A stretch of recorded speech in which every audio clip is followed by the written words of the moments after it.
आज की क्लास में हमारा टॉपिक है simulation, right. Simulation, right. Actual में सिमुलेशन में हमें करना क्या है, देखो इसमें हमें एस्टिमेट करना है, एस्टिमेशन करना है। अब एस्टिमेशन की कोई भी एक लिमिट नहीं होती, राइट। बच्चों मैं आपको कहता हूँ कि क्या वाकई में आप अपने फ्यूचर को एस्टिमेट करना चाहोगे? Yes, right. आप ये चाहोगे जानना कि 20 फरवरी को क्या होने वाला है, रिजल्ट 20 फरवरी को क्या होने वाला है आपके साथ, आपके दोस्त के साथ, आपके भाई के साथ, जो भी इस इंस्टीट्यूट में पढ़ता है, राइट। आप ये जानना चाहते हो कि एग्जाम्स में क्या आने वाला है, आप ये एस्टिमेट, आप जानना चाहते हो कि सिमुलेशन के अंदर अगर 25 क्वेश्चन हैं तो इस 25 क्वेश्चन में से कौन सा क्वेश्चन पेपर में आएगा, ये आप जानना चाहते हो। ये आपके एंगल से है, राइट। और यकीन मानो दुनिया में हर कोई एस्टिमेशन करना चाहता है। दुनिया में शायद ही कोई ऐसा होगा जो ये कहे कि मुझे एस्टिमेशन की जरूरत नहीं है, मैं तो बस जो होगा उस पर विश्वास रखता हूँ। हर इंसान चाहता है एस्टिमेशन करना। कंपनीज हैं ये चाहती हैं ये एस्टिमेट करना कि उनके आने वाले समय में अपने प्रोडक्ट की डिमांड कितनी होगी, क्योंकि जितनी डिमांड होगी हमारी कंपनी उतना ही प्रोडक्ट प्रोड्यूस करेगी और जितनी प्रोडक्शन करेगी उतने ही रिसोर्सेज यूज होंगे। हमारी कंपनी के साथ सबसे बड़ी दिक्कत ये है कि प्रोडक्शन किया 10,000 यूनिट्स, डिमांड हुई 20,000 units. Oh my God, company को बहुत नुकसान लगता है। कंपनी अपनी कैपेसिटी इंक्रीज करती है, इंक्रीज करने के बाद production capacity 50,000 units, capacity 50,000 units, production भी 40,000 units, actual sale 7,000 units.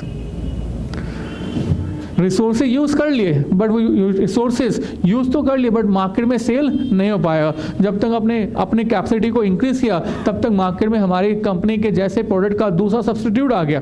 Substitute आने के कारण से हमारे कंपनी का प्रोडक्ट मार्केट में सेल आउट नहीं हो पाया, राइट। तो कंपनी को क्या चाहिए? कंपनी को पहले डिमांड का एस्टिमेशन करना है। ये कंपनी के पॉइंट ऑफ व्यू से है। हमने कहा एक डॉक्टर है, खाली बैठा हुआ है। अब खाली बैठा हुआ उसको इंतजार है पेशेंट कब आएगा, राइट। तो एस्टिमेशन करना चाहता है कि वो पेशेंट कब आएगा उसको पहले से पता चल जाए ताकि वो उसी टाइम पर अपने क्लिनिक में प्रेजेंट हो, राइट। एक डॉक्टर है जिसके पास रश बहुत है, पेशेंट हमेशा क्लिनिक में बैठे रहते हैं, इंतजार करते रहते हैं। पेशेंट परेशान है कि डॉक्टर हमें कब चेकअप करेगा। तो एटलीस्ट हर पेशेंट को हम लोग कुछ टाइम पहले से दे दें, appointment time, so that patient को खाली टाइम बीतना ना पड़े। पर प्रॉब्लम ये है कि कोई पेशेंट जब पहले बार आता है वो तो 5 मिनट में खाली हो जाएगा। दूसरा पेशेंट आता है वो जब तक अपनी कहानियाँ सारा ना सुनाए, जब तक अपनी सारी कहानियां ना सुनाए कि मेरे साथ ये हुआ, मेरे साथ वो हुआ, मेरी यहाँ पर दर्द, मेरी वहाँ दर्द। आप कभी डॉक्टर के साथ एनालाइज करो, आप डॉक्टर को अपनी जितनी मर्जी कहानियां सुनाओ, मैंने ये किया, उसने अपने दिमाग में पहले से दवाई का नाम सोचा हुआ है और वो अपने फ़ोन पे काम कर रहा है। आप उसको कहानियाँ सुना रहे हो, मैंने ये किया था, मेरे पेट में दर्द हुआ था, ये हुआ था। उसको मालूम है पेट में दर्द हुआ था, सिर में दर्द हुआ था, ये रिएक्शन है, मैंने ये टैबलेट देनी है। पर वो आपसे सुनेगा वो आपको सुनेगा, अच्छी तरह से सुनेगा, ताकि आपको लगे कि आप उसको वो आपको अच्छा रिस्पॉन्स दे रहा है। ऐसे हमारे साथ होता है। हम कॉस्ट ऑडिट पे जाते हैं या ऑडिट पे जाते हैं, ऑडिट पे मालूम है कि काम जो है वो घर बैठ के भी हो सकता है, पर क्लिनिक पे जाएंगे, हम आर्टिकल को भेजेंगे, आर्टिकल को भेजने के बाद उसको कहेंगे कि सुबह से शाम तक वहीं रही हो। क्लाइंट को लगना चाहिए कि 10 दिन तक लगातार वहाँ पर कोई ना कोई बंदा वहाँ पर अटेंडेंस लेने आया। 2 लाख की 3 लाख रुपए की फीस ऐसे ही अगर कोई क्लाइंट से ले, हम कहें कि हम 2 घंटे के लिए जाएंगे और 2 घंटे के जाने के बाद क्लाइंट का ऑडिट कंप्लीट कर देंगे, तो डेफिनेटली क्लाइंट को लगेगा यार इसने क्या 2 घंटे कितने पैसे, है ना। तो जब तक क्लाइंट को हम फील नहीं करवाएंगे कि वाकई में काम जो किया है वो काम इतना लंबा था कि हमारे आर्टिकल भी आए, उसके सीनियर भी आए, मैं खुद भी आए, तब जाके काम कंप्लीट हुआ है। ओह माय गॉड, जब तक ये फील नहीं आएगा तब तक क्लाइंट को हम लोग काम कैसे फाइनलाइज करके देंगे, राइट। तो कहने का मतलब ये कि अब हम ये भी जानना चाहते हैं कि हर कंपनी का जो काम है वो कितने ड्यूरेशन का है, किसमें 2 घंटे लगेंगे, किसमें 5 घंटे, सो दैट हम अपने आर्टिकल्स को उस तरह से ही ट्रेन करें, उसी तरह से वहाँ पर सेंड करें, राइट। तो बच्चों चाहे वो छोटे से छोटी दुकान हो, परचून की दुकान हो, चाहे वो बड़ी से बड़ी रिलायंस कंपनी हो, चाहे तो गवर्नमेंट हो, चाहे केजरीवाल जी हो, हर एक चीज़, हर एक बंदे को एस्टिमेशंस की जरूरत होती है ना। एस्टिमेशन, हमने कहा केजरीवाल जी ने पोल्स करवाए ये जानने के लिए उनको कितनी सीट मिलेंगी। हर बंदे ने अपने अपने एस्टिमेशन करवाए जानने के लिए कि मुझे कितनी सीट मिलेंगी, दूसरे को कितनी सीट मिलेंगी। चैनल्स वालों ने अलग पोल्स करवाए। तो सब लोग क्या कर रहे हैं? एस्टिमेट। तो एस्टिमेशन एक बहुत बड़ा स्कोप है जो कि यहाँ पर मार्केट में अवेलेबल है, राइट। सो हमारे पास एस्टिमेशन के कई सारे रास्ते हो सकते हैं, टेक्निक हो सकती हैं। उन्हीं में से एक टेक्निक है that is simulation. So simulation is the technique of the estimation, nothing else. Simulation की हेल्प से आप फ्यूचर को एस्टिमेट करते हुए अपनी जानने वाली चीज़ को एस्टिमेट कर सकते हो, राइट। तो बच्चों, अब मैंने कहा एस्टिमेशन की क्या कोई टेक्निक आपको पहले से पता है जिसके थ्रू आप अपने फ्यूचर को या किसी भी चीज़ को एस्टिमेट कर सकते हो? आपने कहा सर हाँ, बचपन से पता है, राइट। बचपन से अगर हमें जुकाम भी हो जाता था तो मम्मी पंडित के पास ले जाती थी और पंडित से पूछती थी इसका जुकाम कब ठीक होगा। पंडित का जो बिजनेस है वो किस पर चला हुआ, किस पर रखा हुआ है? एस्टिमेशन पर, राइट। पंडित जी आपकी आंखों में आंखें डालकर घूर कर देखते थे, टॉफी बहुत खाता है, बचपन में चॉकलेट बहुत खाता है, ठीक। अरे उससे पता है हर बच्चा खाता है। उसने मम्मी ने कहा यार बिल्कुल ठीक कह रहा है। मम्मी को तो लगता है कि मेरा बेटा ही हमेशा चॉकलेट खाता है ना। पंडित ने कहा चॉकलेट बहुत खाता है, ठीक है, एक छोटी सी पूजा होगी ठीक हो जाएगा, उसको अपना चाहिए, राइट। बट सर आपने कहा कि आपको अपने एस्टिमेशन के लिए पंडित के पास जाना पड़ेगा, जोशी के पास जाना पड़ेगा, एस्ट्रोलॉजर के पास जाना पड़ेगा, राइट। अब उस एस्ट्रोलॉजर के पास जाने के बाद उसकी भी अपनी टेक्निक्स हैं। आपकी कभी वो कोई हाथ की लाइनों को देखता है, अच्छा ये लाइन जो है इतनी बड़ी है, इस laइन की बड़ी होने का मतलब है कि इसके भाग्य में 3 शादियां हैं। कोई अच्छा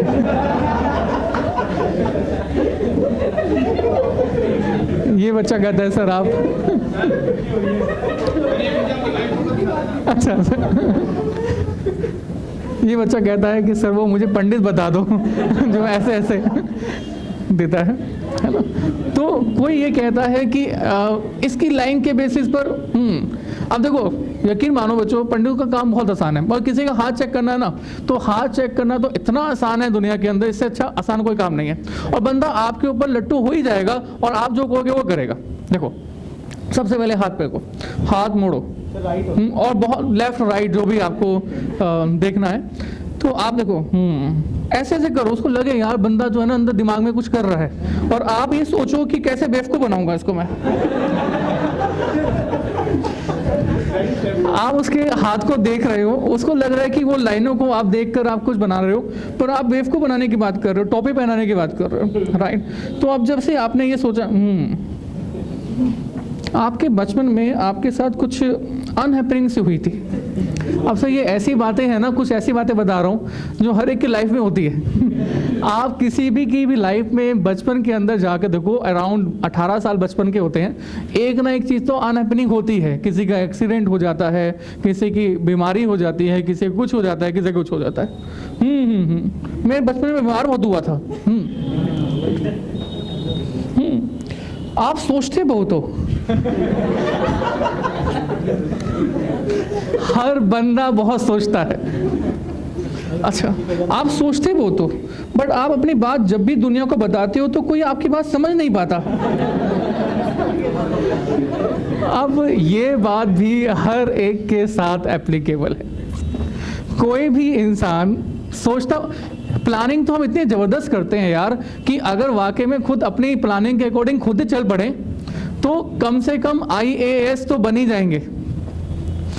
CMA CA तो बहुत छोटी सी बात है, प्लानिंग तो जबरदस्त करते हैं और समझाते अपने लिए नहीं है, पर हाँ पास होने के बाद या फेल होने के बाद दूसरों को जरूर समझाते हैं कि यार ऐसे मत करियो, ऐसे करियो, वैसे मत करियो, वैसे करियो।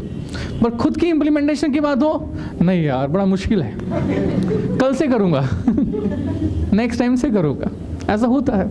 अच्छा अब वो यार बिल्कुल ठीक कह रहा है यार, हाँ मैं इस दुनिया को मैं ये कहता हूँ कि ऐसा होना चाहिए, वैसा होना चाहिए, पर मेरी बात समझ नहीं पाता। सही कह रहा है। जब आप किसी को ये बात बोलोगे ना तेरी बात कोई समझ नहीं पाता, यकीन मानो उसके इमोशंस आपके साथ जुड़ जाएंगे। अच्छा मुझे मालूम है कि आपकी ज़िंदगी में आपको क्या पूछना है, मुझे मालूम है आपको पूछने की जरूरत नहीं है। यकीन मानो बच्चों, हर एक एज ग्रुप के अंदर ना छोटी छोटी कुछ बातें होती हैं जो पूछनी होती हैं। आप स्टडी कर रहे हो तो ऑब्वियसली आपको ये पूछना है कि आप पास हो गए या नहीं हो गए है ना। प्रोफेशनल कोर्स में तो सबको यही पूछना होता है, पास मेरा जो CMA होगा या CA होगा वो कब हो जाएगा, राइट। और अगर पास हो गया कोई बच्चा तो उसको क्या देखना है, जॉब कब लगेगी तो कितने का पैकेज होगा। अगर जॉब लग गई है तो फिर देखना है कि शादी कब होगी, जब शादी हो गई तो देखना है कि मकान कब होगा, जब मकान हो गया तो देखना है कि गाड़ी बड़ी वाली कब आएगी, और जब गाड़ी अब बड़ी वाली आ जाती है तो फिर सोचना है कि बच्चे कब होंगे। और उसके बाद बच्चों के बाद तो इंसान कुछ सोचता ही नहीं है, कोई बंदा बच्चों के बाद किसी एस्ट्रोलॉजर के पास जाएगा ही नहीं उसके पता है यही है भाई, अब जो होना तो हो चुका है, बस लाइफ सेटल। तो बच्चों के जुकाम दिखाता हाँ, फिर बच्चों के जुकाम दिखाने के लिए फिर दूसरों को लेके जाएंगे। तो कहने का मतलब ये कि हर बंदा एस्टिमेशन करता है, और जिस एस्टिमेशन की टेक्निक, हालांकि कोई एक एस्टिमेशन बताओ, कोई एक फ्यूचर एक्टिविटी बताओ, जिस पर्सन ने, जिस एस्ट्रोलॉजर ने कुछ आपको बता दिया, कह दिया, वो 100% ठीक हो गया, 100% ठीक हो गया, नो। हर एस्टिमेशन टेक्निक के अंदर कुछ ना कुछ बुराइयां होती ही हैं, क्योंकि कोई भी सर्टेन नहीं हो सकता। बस आप धूम पिक्चर देख सकते हो, नहीं सॉरी क्रिश 2 देख सकते हो, जिसमें कि आपको हाथ लगाते ही फ्यूचर दिख जाएगा, वो मूवीज़ में ज़्यादा अच्छा है। पर मूवीज़ के अलावा या किसी और दुनिया के अलावा रियल लाइफ में प्रैक्टिकली 100% सर्टेनिटी लेवल फ्यूचर का कोई भी प्रिडिक्ट नहीं कर सकता, राइट। तो वो जो कहने का मतलब ये, सिमुलेशन के थ्रू भी हम लोग डेफिनेटली फ्यूचर को एस्टिमेट करने वाले हैं, बट एक्चुअल में 100% ये कह दें कि ये सिमुलेशन टेक्निक 100% खड़ी उतरेगी, बिल्कुल परफेक्टली आपको रिजल्ट देगी, ऐसा नहीं है। This is one of the technique for the estimation. This is again a statistical method. This is again the statistical method for the estimation of the future and nothing else, and nothing else. Right अब इस technique में करना क्या है, देखो कोई भी estimation हो, कोई भी टेक्निक हो, हम अगर फ्यूचर के बारे में जानना चाहते हैं तो डेफिनेटली पहले पास्ट का पता होना बहुत ज़रूरी है। हम पास्ट के बेसिस पर आज ये आइडेंटिफाई करते हैं कि हमारे कोर्स ऑफ एक्शंस क्या क्या है, प्रोबेबिलिटीज क्या है on the basis of the past. On this basis basically we will compute the future, right. तो पास्ट बेसिस पर हम लोग बेसिकली फ्यूचर को एस्टिमेशन कर रहे हैं, यही हमारा सिमुलेशन है, राइट। अब सर हम इसमें थ्योरी के लिए आ जाते हैं कि इसमें करेंगे क्या। तो देखो मैंने आपको सबसे पहले ये लिखवाया कि एक्चुअल में सिमुलेशन को हम कैसे डिफाइन करेंगे। एक बार रीड कर लेते हैं इसे साथ के साथ, अगर कॉपी नहीं किया हुआ है तो कॉपी बाद में कर लेना, बस एक बार रीड कर लो। Simulation is the technique of estimation for future course of activities. Simulation एक ऐसी टेक्निक है जिसमें हम future course of activities को estimate कर सकते हैं।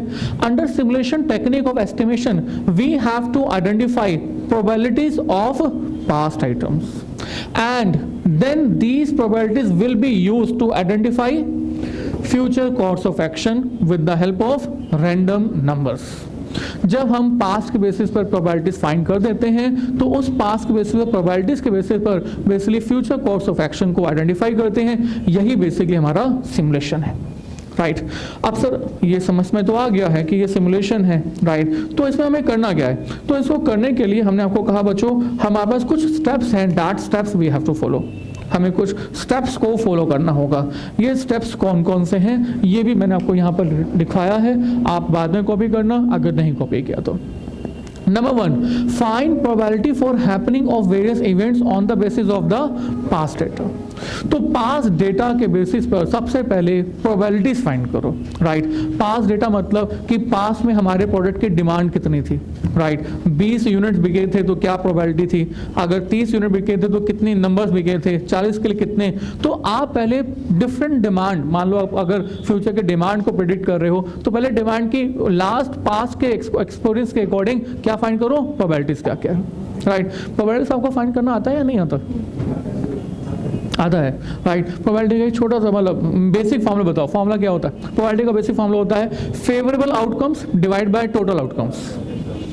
Favourable outcomes divide by total, बस इसी को हम प्रोबेबिलिटी कहते हैं। तो इसके लिए हमने आपको ये कहा कि बच्चों हम लोग प्रोबेबिलिटी फाइंड करना चाहते हैं, तो हम प्रोबेबिलिटी किसी भी नंबर की हम कैसे फाइंड करेंगे, तो हमने लिखा बचपन से हमें लिखते आए हैं probability is equal to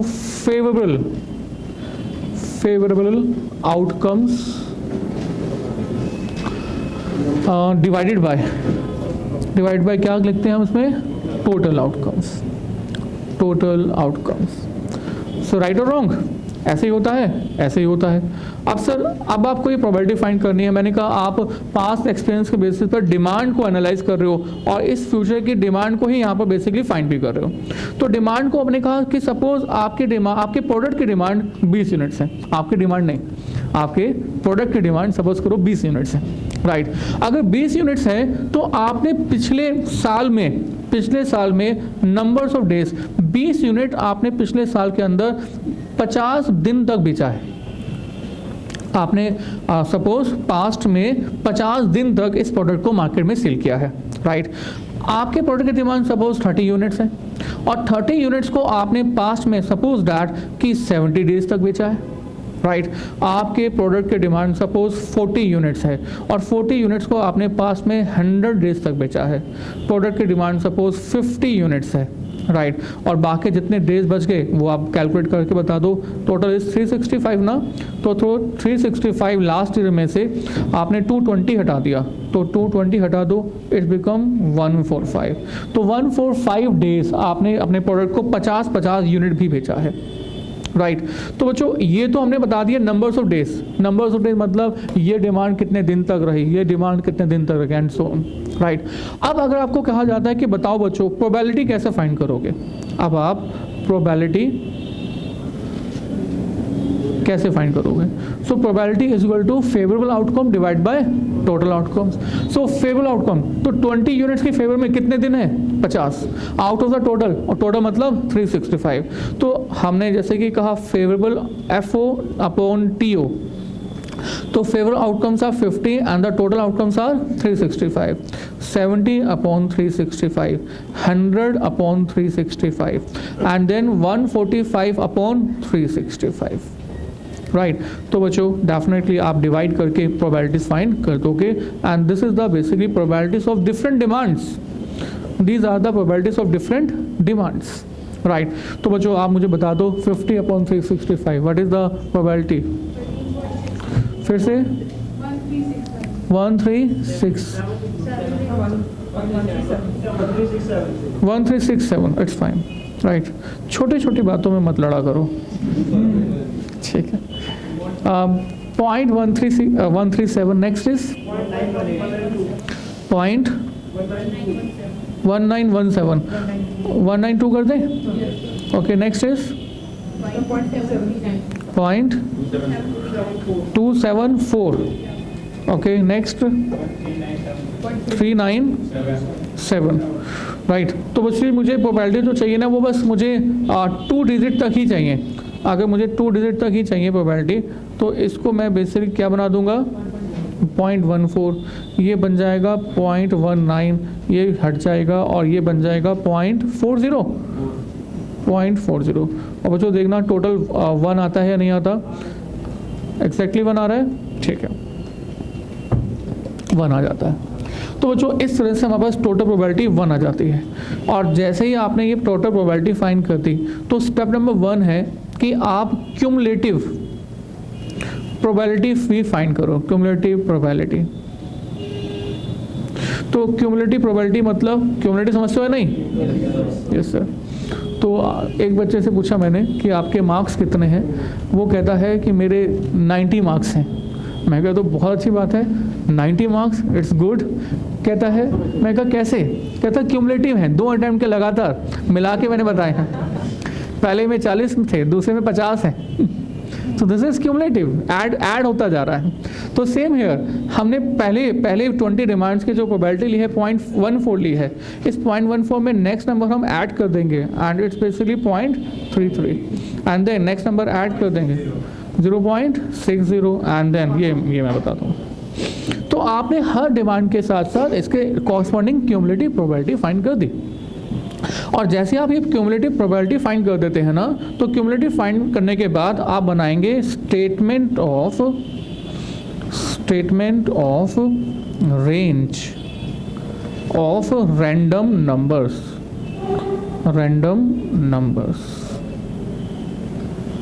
right. और ये statement of range of random numbers आप लोग कैसे बनाएंगे, we have to talk about, right. तो statement of range of random numbers बनाएंगे, सबसे पहले इसमें लिखेंगे डिमांड, राइट।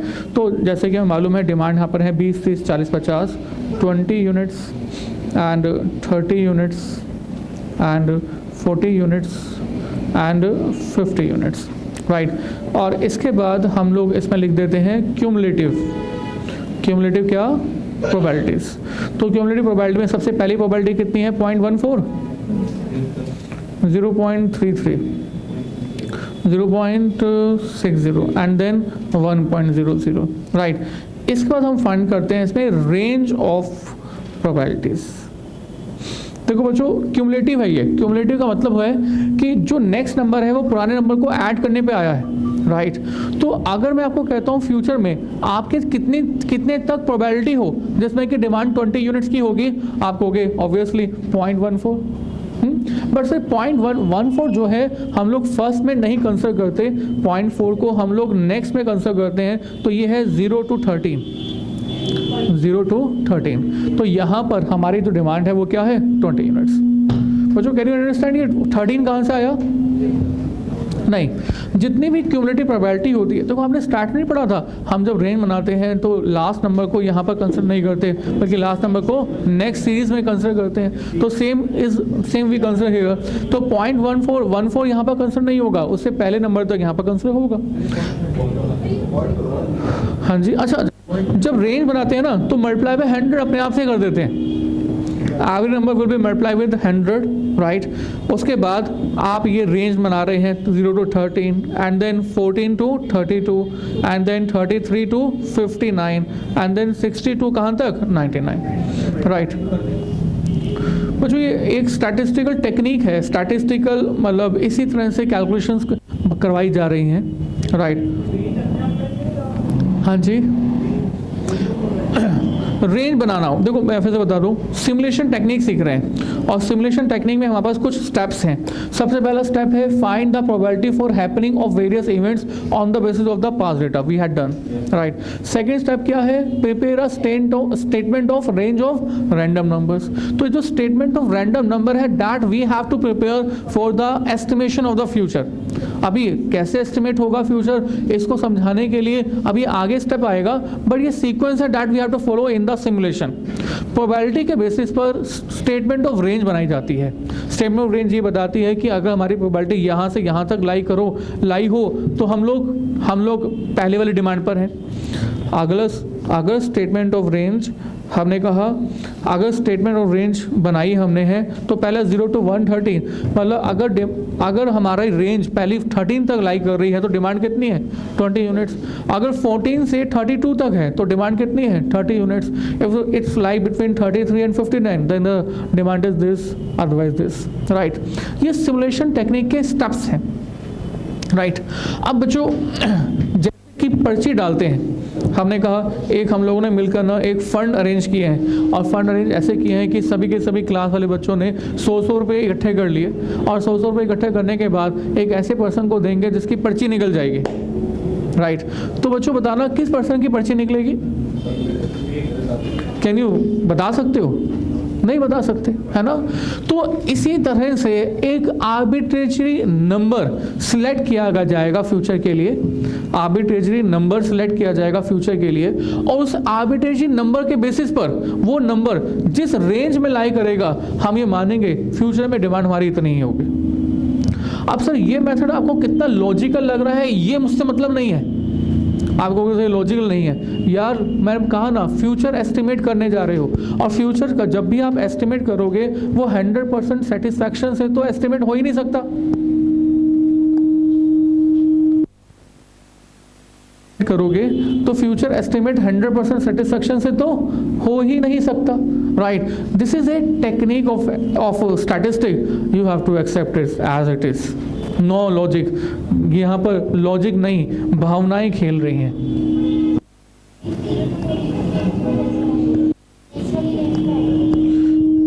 जीरो 0.14 में लास्ट नंबर जो होगा उसको हम नेक्स्ट में काउंट करते हैं, नेक्स्ट में।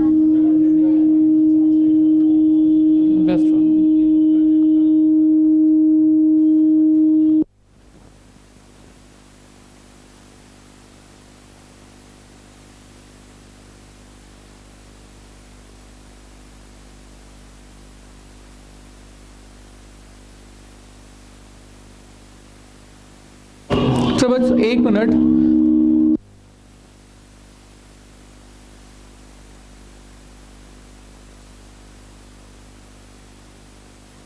तो बच्चों क्वेश्चन नंबर फर्स्ट देखो, question number first please, just see this.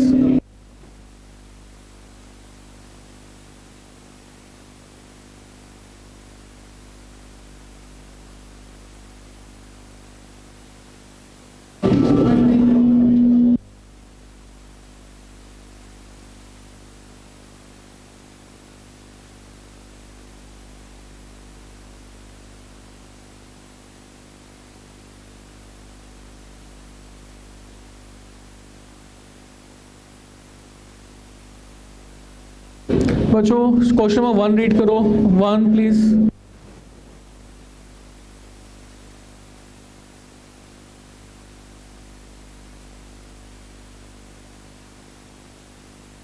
करना, हेलो हेलो, अरे ठीक हो गया, 2 मिनट पे खड़े रहना। अच्छा चलो बच्चों क्वेश्चन नंबर 1 रीड करो एक बार। देखो क्वेश्चन नंबर 1 में देखो क्या कहता है। Question number 1 please, and question number 1 says that state the major reasons. Sir please you must have the book नहीं है तो फिर मज़ा बिल्कुल नहीं आएगा, राइट। अगर आपके पास 2 हैं एक साथ तो प्लीज़ एक इधर पास कर दो। बच्चों जिनके पास, देखो बुक आपके पास नहीं है, इसमें 2 मिस्टेक्स हैं। एक तो बुक हमने नहीं दी, राइट, और दूसरी मिस्टेक ये हो सकती है कि आपको दोस्त नहीं बनाना आता। कहते हैं कि जिस इंसान ने दोस्त बनाना सीख लिया उसको कुछ करने की जरूरत ही नहीं है।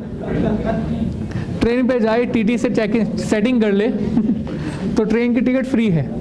बस पे जाए कंडक्टर से सेटिंग कर ले, बस फ्री है। होटल में जाए और मैनेजर से सेटिंग कर ले, होटल का खाना फ्री है। तो बस यहाँ पर हम लोग नहीं करते सेटिंग।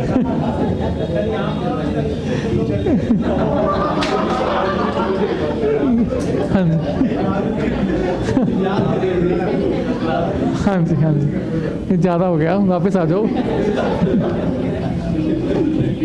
क्वेश्चन 1 प्लीज देखेंगे, क्वेश्चन नहीं देखेंगे तो हमारा बिल्कुल नहीं आएगा। And question 1 says state the major reason, ये तो थ्योरी है। Next, a confectionery shop sells confectionery items, past data of the demand per week in 100 kilograms with frequency is given below.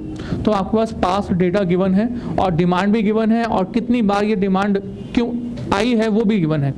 देखो आपके पास क्या गिवन है, डिमांड क्या है, ये डिमांड पर वीक। तो बच्चों ये डिमांड पर वीक कितना कितना है, it's 0, it's 5, it's 10, it's 15, it's 20 and 25। And the demand जो है वो किस टर्म में है, इन किलोग्राम, राइट। और जो डिमांड है ये कितनी दिनों तक आई, मतलब frequency of the demand, frequency of the demand वो कितनी है, इट्स 2, 11, 8, 21, 5 एंड 3। और प्लस कर देते हैं बच्चे, यस प्लीज, 50 लिख दिया, राइट। और आपको तो पहले प्रोबेबिलिटी फाइंड करनी है ना, तो प्रोबेबिलिटी फाइंड कर लो। It's basically 2/50, 11/50, 8/50, 21/50, 5/50 and 3/50। तो बच्चों ये आपके पास आ जाएगा 0.01, 04। Okay, next is 22, 0.016,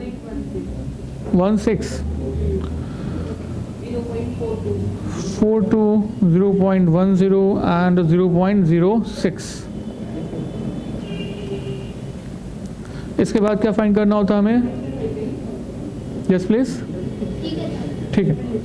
cumulative probability, तो क्यूमुलेटिव प्रोबेबिलिटी मतलब 0.04 and then 0.26 and 0.42 and 0.84 and 0.94 and then 1.00, last में 100 आता है। जो ये हमने बना दिया। बच्चों आप चाहो तो रेंज जो है इसी टेबल में भी बना सकते हो, और इस टेबल में रेंज कैसे बनाएंगे, बड़ा सिंपल है। क्यूमुलेटिव प्रोबेबिलिटी के बेसिस पे ही तो रेंज बनाते हैं। तो रेंज ऑफ रैंडम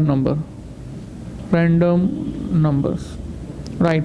तो ये कैसे, कहाँ से स्टार्ट होगा, 0 से, तो बच्चों बताना कहाँ तक, 3 तक, and then 04 to 25 and then 26 to 41 and then 42 to 83, 84 to 93 and 94 to 99। तो हमारी जो रेंज ऑफ रैंडम नंबर है बच्चों, रेंज जो है क्यूमुलेटिव प्रोबेबिलिटी पे बेस्ड है। अगर ये 4 है तो लास्ट रेंज का नंबर 3 तक होगा। ये 26 है तो लास्ट 25 पे होगा, और कहाँ से स्टार्ट होगा, इस नंबर से नेक्स्ट नंबर पर, right. In this way range will be formed, right. अब जैसे आपके पास ये रेंज आ जाती है, रेंज ऑफ रैंडम नंबर, अब इसके बेसिस पर हम बेसिकली एस्टिमेशन करने की बात कर रहे हैं। अब इसके बेसिस पर एस्टिमेशन मतलब रेट करेंगे using the following sequence of the random numbers. कहता है कि नीचे लिखी गई कुछ रैंडम नंबर्स हैं, generate the demand for the next 10 weeks. आप नेक्स्ट 10 वीक्स के लिए डिमांड जनरेट करो, मतलब बताओ कि नेक्स्ट 10 वीक्स के अंदर डिमांड कितनी होगी। Also find out the average demand per week, और साथ ही साथ एवरेज डिमांड भी बताओ। तो बच्चों नीचे की तरफ आपके मतलब नेक्स्ट इंफॉर्मेशन में आपके पास 10 वीक्स की इंफॉर्मेशन गिवन है, और उन 10 वीक्स की इंफॉर्मेशन में आपको डिमांड एस्टिमेट करनी है। तो computation of demand, right. So we have different weeks ना, 1 2 3 4 5 6 7 8 9 10। और बच्चों हर एक के लिए हमें रैंडम नंबर गिवन है, और जो ये रैंडम नंबर्स गिवन है हर एक के लिए वो क्या क्या है, it's 35, it's 52, it's 13, 90, 23, 73, 34, 57 and we need till 10 only. 10 weeks तक चाहिए, उसके आगे नहीं चाहिए, राइट। अब जैसे आपने ये फाइंड कर लिया, आइडेंटिफाई कर लिया कि रैंडम नंबर कितना कितना है, तो इस रैंडम नंबर के बेसिस पे हमें डिमांड एस्टिमेट करनी है, राइट। तो आपका ये जो रैंडम नंबर है वो जिस स्लैब में लाई कर रहा होगा उसी के सामने जो डिमांड होगी that is the estimated demand. देखो आपके पास रैंडम नंबर कितना आ गया, 35। तो ये जो रैंडम नंबर 35 है, ये 35 कहाँ पर लाई कर रहा है, रेंज ऑफ रैंडम नंबर ये कहाँ पर लाई कर रहा है, 26 to 41 में। तो इस 26 to 41 के सामने वाला जो नंबर है, डिमांड है, that will be taken as a demand of first week. तो बच्चों कितना आ जाता है ये, 10। तो हमने कहा demand on the basis of the random number is basically 10 kilogram, right. Next is 52। तो बच्चों 52 कहाँ पर लाई कर रहा है, 42 to 83 में, राइट। तो 42 to 83 के सामने देखते जाओ तो आपको ये कितना आता है, इट्स बेसिकली 15। तो यहाँ पर आपके पास आगे demand 15 kilogram. Next random number 13। तो 13 जो है वो कहाँ कर लाई कर रहा है, सेकेंड स्लैब में। So demand is what, 5 kilogram. And then random number 90। तो 90 कहाँ पर लाई कर रहा है, सेकेंड लास्ट में। तो डिमांड कितनी हो जाएगी बच्चे, 20 किलोग्राम। 23 कहाँ लाई कर रहा है, सेकंड में। तो डिमांड हो जाएगी 5 किलोग्राम। 73 कहाँ पर लाई कर रहा है, 42 to 83 में। तो डिमांड कितनी, 15। तो बच्चों इस तरह से आपके पास डिफरेंट रैंडम नंबर्स के बेसिस पर आपको डिमांड आइडेंटिफाई कर। 34 कितना आ जाएगा, 10। अब आपको कहोगे सर तो बहुत बेकार सा मेथड है या लॉजिकल मेथड है,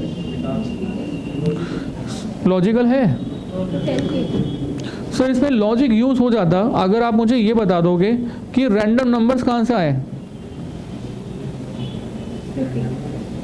83 20, राइट। तो बच्चों अगर आप मुझे ये बता दोगे कि रैंडम नंबर कहाँ से आए हैं, इसका सिर्फ और सिर्फ एक ही जवाब है, रैंडम नंबर्स कहाँ से आए हैं? 83 के लिए कितना है? अच्छा 15 है।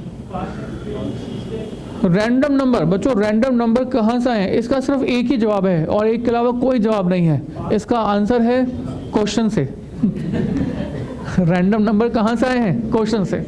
अगर प्रैक्टिकल लाइफ में अगर मैं पूछूं कि बताओ रैंडम नंबर कहाँ से आएंगे, तो it's auto generated computerise number. Computer ने अपने आप से कोई नंबर निकाला या पर्ची निकाली, राइट, बॉक्स निकाला। हाँ जी, फिर से बोलिए। 10 वीक्स क्वेश्चन में गिवन है।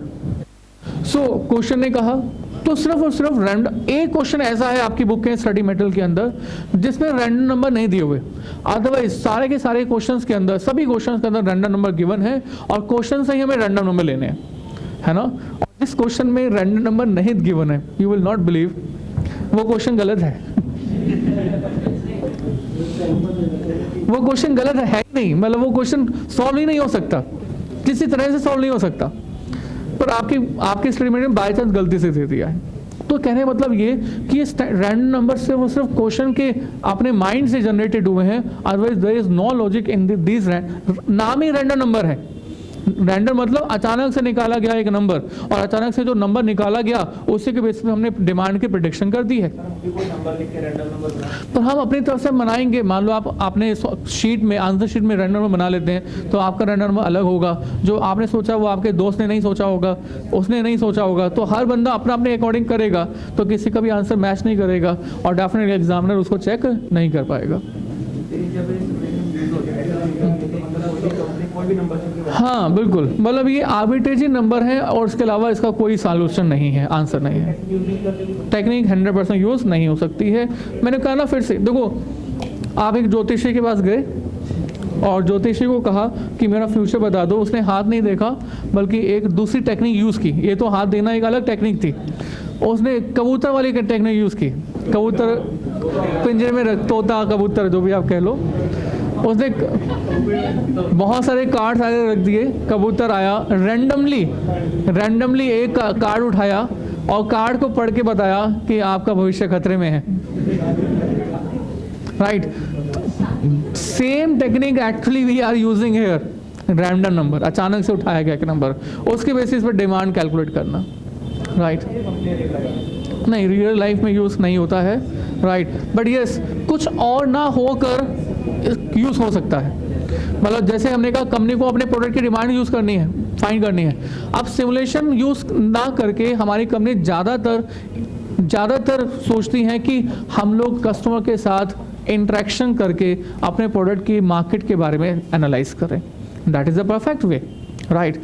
बट हमारे पास इतने पैसे नहीं हैं कि हम बंदा रखें, 2 लोग पब्लिक के पास जाए, राइट। तो अब हम क्या करें? तो इस केस में हमारे सिमुलेशन टेक्निक बहुत सस्ती टेक्निक है, जिस टेक्निक से हम लोग अपने प्रोडक्ट की डिमांड को एनालाइज कर सकते हैं, right. So this is simulation, actually as it is यही है। अब उसको आपको एज इट इज़ ही एक्सेप्ट करना पड़ेगा, राइट। बट हाँ, हम आपको क्लास के अंदर बेहतरीन से बेहतरीन क्वेश्चंस करवा सकते हैं इस बेस पर, right. This is just a basic concept. बाकी वर्किंग आपकी क्वेश्चंस के फॉर्मेट में बहुत सारी है, राइट। बारिश का एस्टिमेशन करेंगे हमने क्लासेस में आगे जाकर बारिश का एस्टिमेशन करेंगे। हम लोग डॉक्टर के क्लिनिक में पेशेंट के वेटिंग टाइम का एस्टिमेशन करेंगे। हम डॉक्टर्स के वेटिंग टाइम का एस्टिमेशन करेंगे। पेट्रोल पंप के अंदर हम ये एनालाइज करेंगे कि गाड़ी कितनी देर के बाद आने वाली है, किसको कितनी सर्विस मिलने वाली है, ये भी करेंगे। इसके अलावा डिमांड कैलकुलेट करेंगे, कैश बैलेंस कितना होगा ये कैलकुलेट करेंगे। ओपनिंग क्लोजिंग स्टॉक हमारे कंपनी के पास कितना मेंटेन होगा फ्यूचर में, ये भी फाइंड करेंगे। These we do in our simulation, पर बेसिक यही है, राइट। सो स्टार्ट कर रहा हूँ आपके साथ हम एक और अच्छे क्वेश्चंस के साथ। सो पहला क्वेश्चन आपके साथ ले रहा हूँ मैं, क्वेश्चन नंबर 3। आपके स्टडी मटेरियल 100% इसके अंदर इंक्लूड किया हुआ है। जब आप ये हमारी पतली सी बुक कर लेंगे तो आपका जो पूरा का पूरा स्टडी मटेरियल है वो इसके अंदर कवर्ड है, राइट। इनफैक्ट इंस्टीट्यूट की साइट पर जो PPTs अवेलेबल हैं, है ना, PPTs अवेलेबल हैं, वो PPTs भी इसमें इंक्लूड की गई हैं, राइट।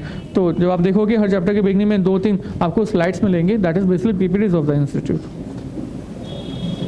चलिए आगे चलते हैं बच्चे। Next we have, you have to do question number 3। Question number 3 करेंगे। क्वेश्चन नंबर 3 देखिए, A small retailer has studied the weekly receipts and payment over the past 200 weeks and has developed the following set of informations। तो हमारे weekly schedule के according ये सारी informations हमें इकट्ठी हुई हैं, मिली हैं। Weekly receipts 3000, 5000, 7000, 12000 and the probabilities of these receipts also we have probability 0.20, 0.30, 0.40 and 0.10। weekly payments we also have 4000, 6000, 8000, 10000 probability also we have। मतलब रिसिप्ट्स और पेमेंट की दोनों की प्रोबेबिलिटी भी है और अमाउंट भी है, राइट। मीन्स अब आपको रेंज ऑफ रैंडम नंबर जो है वो रिसिप्ट्स के लिए बनानी होगी और पेमेंट्स के लिए अलग बनानी होगी। Using the following set of random numbers, नीचे रैंडम नंबर दिए हुए हैं। Simulate the weekly pattern of receipts and payments for the 12 weeks of the next quarter. तो नेक्स्ट क्वार्टर के 12 हफ्तों के लिए आपको बताना है कि क्या आपके पास क्लोजिंग बैलेंस ऑफ रिसिप्ट्स और पेमेंट रहेगा। Assuming further that the beginning opening balance, beginning bank balance is ₹8000, तो ओपनिंग बैलेंस 8000 का है। And what is the estimated balance at the end of the 12 weekly period, तो 12 हफ्तों के बाद बताइए कि आपके पास क्लोजिंग बैलेंस कितने का होगा।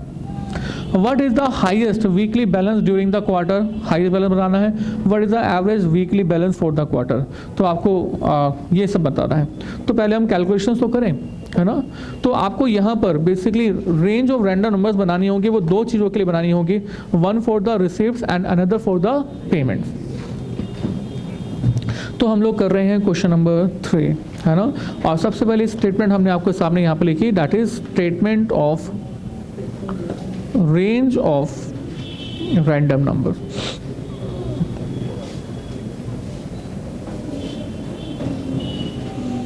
Statement of range of random numbers, right. तो सबसे पहले हमने यहाँ पर लिखा वीकली रिसिप्ट्स, राइट। और इसके बाद प्रोबेबिलिटीज, राइट। तो this is also given to us, हमें गिवन है ये तो 3000, 5000, 7000 एंड और कितना है 12000। और इसकी प्रोबेबिलिटीज देखते हैं, it's 0.20, 0.30, 0.40 and 0.10 and obviously total कितना आ रहा है 1.00, राइट। और इसके बाद हम क्या बनाएंगे, क्यूमुलेटिव। सर प्रोबेबिलिटी तो गिवन है ना, तो हमें क्या लिखना बनाना है, क्यूमुलेटिव प्रोबेबिलिटीज। तो first is 0.20, 0.50, 0.90 and this is 1.00 and then what we have to do, a range of random numbers, right. It's 00 to 19, it's 20 to 49, it's 50 to 89 and it's 90 to 99।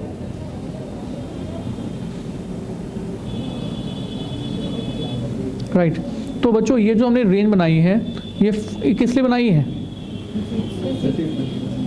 इसको मैंने टेबल 1 कह दिया, दिस इज फॉर रिसिप्ट्स। इसको आप कहीं bracket में लिख दो, for receipts, right. And same तरह के जो स्टेटमेंट है एक और बनाते हैं, statement of range of random numbers number 2, table number 2 है ये, and this is for payments. तो बच्चों हम लोग आपको क्लास में सिर्फ 2 चीज़ें सिखाते हैं, बाकी सब आपके ऊपर होता है कि आप क्या करोगे क्या नहीं करोगे। और वो 2 चीज़ें होती हैं, concept and number 2 presentation. Concept and presentation सिखाना हमारा काम होता है, इसके बाद सब कुछ आपके ऊपर है, राइट। तो हमारा अपना रोल है और आपका अपना रोल है। तो हम लोग क्या लिख रहे हैं इसमें, weekly payments. And weekly payments what we have, 4000 and 6000 and then 8000, right, and 8000 बाद है 10000। probabilities also we have, it's 0.30, 0.40, 0.20 and 0.10।